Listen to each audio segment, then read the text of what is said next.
আসসালামু আলাইকুম রহমতুল্লাহি অবরকাতু। আমাদের অনেকে আমরা কোরআন শরীফ পড়ি, কিন্তু কোরআন শরীফের মধ্যে পোকা খেয়ে নেওয়ার জন্য আমরা কোরআন শরীফ পড়তে পারি না। সেই ক্ষেত্রে কি করবেন?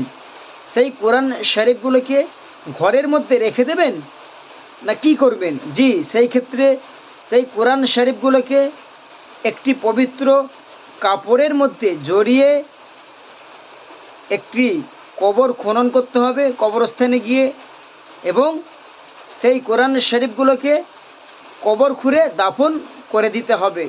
তবে এমন জায়গায় কবর দেবেন কোরআন শরীফগুলোকে, সেই জায়গাতে কোনো লোক, কোনো মানুষ না যায়, অথবা কোনো পবিত্র ইট অথবা পাথর বেঁধে নদীর মধ্যে ভাসিয়ে দেবেন।